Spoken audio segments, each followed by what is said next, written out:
अस्सलाम वालेकुम everyone, welcome to Rubas Ali FX. कैसे हैं आप सब लोग? उम्मीद है आप सब खैरियत से होंगे। अल्लाह पाक से दुआ गो हूँ कि आपके लिए आसानियाँ हों, आपके जो भी गोल्स हैं उनको अचीव करने में अल्लाह पाक के साथ आपकी मदद करे। मैं रुबास अली एक दफ़ा फिर आपके साथ हूँ चार्ट ऑफ गोल्ड को डिस्कस करने के लिए। जैसे कि नया वर्किंग वीक स्टार्ट हो चुका है, तो इस वीक में भी हमारी ये कोशिश रहेगी हमेशा की तरह कि आपके साथ बेस्ट एंट्री पॉइंट शेयर किए जाएं, बेस्ट एनालिसिस शेयर किया जाए, जिनकी मदद से आप अपनी प्रॉफिटेबल एंट्रीज बनाने में कामयाब हो सके। लेकिन काम का आगाज करने से पहले अगर थोड़ी सी डिस्कशन हम कर लें अपने लास्ट वीक के बारे में, तो लास्ट वीक में जो भी गलतियां आपसे हुई आपने उनको इस वीक में कोशिश करना है कि अवॉइड कीजिए। मेरे ख्याल से कि आपने वीकेंड पर अपनी मिस्टेक्स को अपने पास नोट डाउन कर लिया होगा। अपना एक जर्नल ज़रूर बनाया कीजिए, जिसमें अगर नहीं भी किया तो आज कर लें। आज ये सोच लें, क्योंकि आपको आपसे ज़्यादा बेहतर कोई नहीं जानता, तो आपको मालूम है कि आपने कहाँ पे गलती की।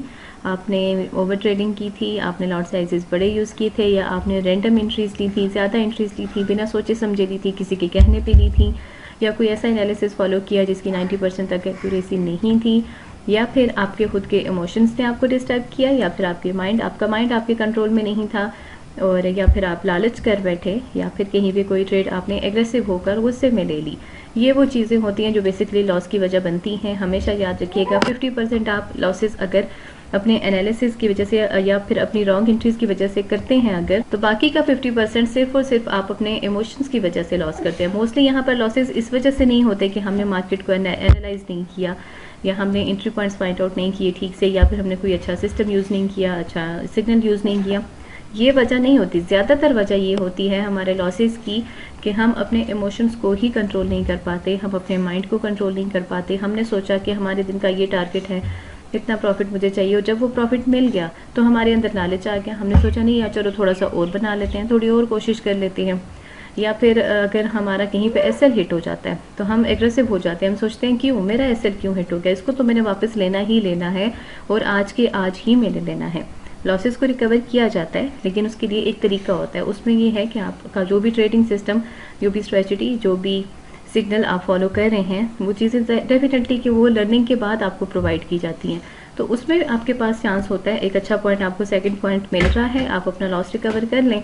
लेकिन अगर आपको नहीं मिल रहा, किसी मेंटोर की तरफ से नहीं मिल रहा अभी तक आपको कोई ऐसा पॉइंट जहां से आप अपनी रिकवरी कर सकें, या फिर आपको खुद के एनालिसिस से नहीं समझ में आ रहा, तो इट्स ओके। ज़रूरी नहीं है कि उसी दिन आपने लॉसेस को रिकवर करना है, फिर आप नेक्स्ट डे का वेट कर लें। नेक्स्ट डे अपने लॉसेस को रिकवर करने की कोशिश करें। अगर नेक्स्ट डे भी चांस नहीं मिलता तो इट्स ओके, नेक्स्ट वीक तक भी अगर आपको वेट करना पड़ता है तो आप वेट करें।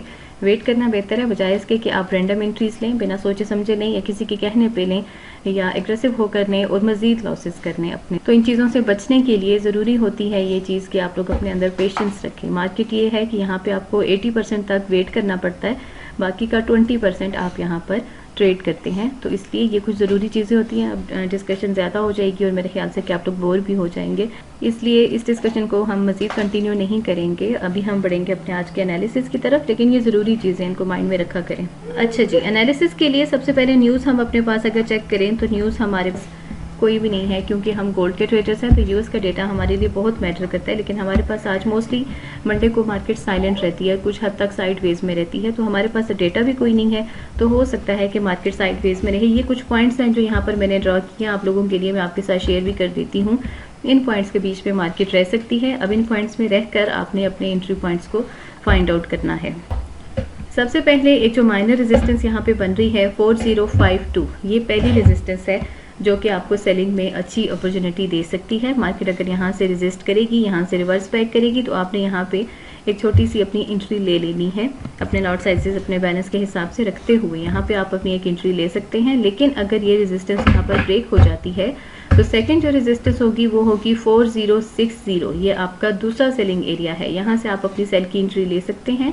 तीसरी रेजिस्टेंस है आपके लिए 4080 and the fourth one is 4105। ये आज के दिन के 4 वो रेजिस्टेंस लेवल हैं जो मार्केट को रेजिस्ट कर सकते हैं, और जहां से आप अपनी सेलिंग की अपॉर्चुनिटीज को फाइंड आउट कर सकते हैं। ओवरऑल ट्रेंड अभी भी बेरिश है, तो इसलिए हम सेलिंग को ज़्यादा प्रेफर करेंगे। हम कोशिश करेंगे कि सेल में ही अपनी एंट्रीज को फाइंड आउट करें, लेकिन एनीथिंग कैन बी पॉसिबल। यहीं से ये भी हो सकता है कि ट्रेंड चेंजर हमें दिखाई दे, मार्केट बाय में भी जा सकती है। तो बाइंग के जो एरियाज होंगे आपके लिए, जो लेवल्स होंगे, उनमें सबसे पहला जो सपोर्ट एरिया है वो है 4027। 4027 ये आपका पहला सपोर्ट एरिया है। मार्केट यहाँ से अच्छा बाउंसअप करेगी अगर मार्केट आपको इस एरिया से बाउंस अप करती दिखाई दे तो ज़रूर यहाँ पे आपने रिस्क लेना है। Second one is 4004 and the third one is 3980। ये आज के दिन के 3 लेवल्स हैं जो कि आपके लिए अच्छे बाइंग एरियाज बन सकते हैं।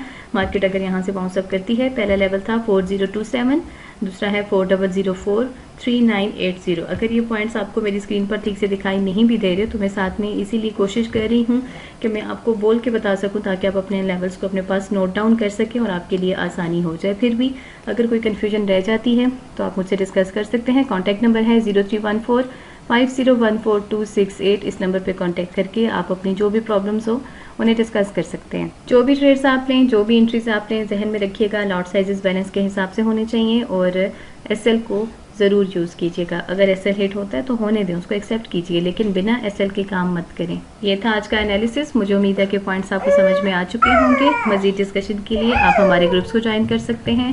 मिलते हैं नेक्स्ट वीडियो में। टिल देन, अल्लाह हाफिज़।